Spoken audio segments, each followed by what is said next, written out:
देशभरात 77व्या प्रजासत्ताक दिनाचा उत्साह, दिवसभर विविध सांस्कृतिक कार्यक्रमांचं आयोजन. प्रजासत्ताक दिनाच्या पूर्वसंध्येला तिरंगी रंगात उजळल्या शासकीय इमारती. प्रजासत्ताक दिनानिमित्त राजधानी दिल्लीमध्ये शानदार पथसंचलन. कर्तव्य पथावर घडणार देशाच्या सांस्कृतिक आणि सामर्थ्याचं दर्शन, तर महाराष्ट्राच्या चित्ररथातून घुमणार गणपती बाप्पा मोरयाचा गजर.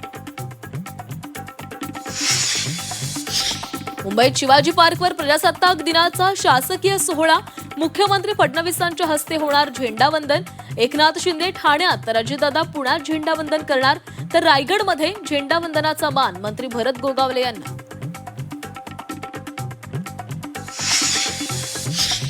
पक्षामधील वरिष्ठांनी परवानगी दिल्यास नामोनिशाण मिटवून टाकू. वनमंत्री गणेश नाईकांनी पुन्हा एकनाथ शिंदेंना डिवचलं. ठाणे केडीएमसी उल्हासनगरामध्ये भाजप कार्यकर्त्यांची परवड झाली असल्याचं विधान. माजी राज्यपाल भगतसिंह कोश्यारी यांचा पद्मभूषण पुरस्कार वादात. छत्रपती शिवाजी महाराज महात्मा फुले दाम्पत्याचा अपमान करणाऱ्यांचा भाजप सन्मान करताय. खासदार संजय राऊत यांची सडकून टीका. शेतकऱ्यांचा लाल वादळ. नाशिकमधून मुंबईच्या दिशेनं विविध मागण्यांसाठी शेतकऱ्यांचा मोर्चा. नाशिकच्या पाथर्डी परिसरातून मुंबईकडे मार्गस्थ. मोर्चात हजारो आदिवासी शेतकऱ्यांचा सहभाग.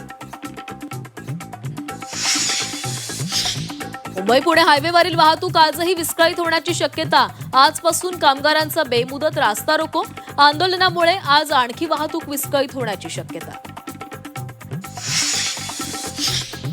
प्रजासत्ताक दिनी विठू माऊलींचं मंदिर सजलं. विविध फुलांनी विठ्ठल रुक्मिणी मंदिराला तिरंगा सजावट.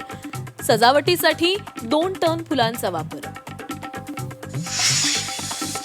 मार्चमध्ये मुंबईत 3000 म्हाडाच्या घरांची लॉटरी निघणार.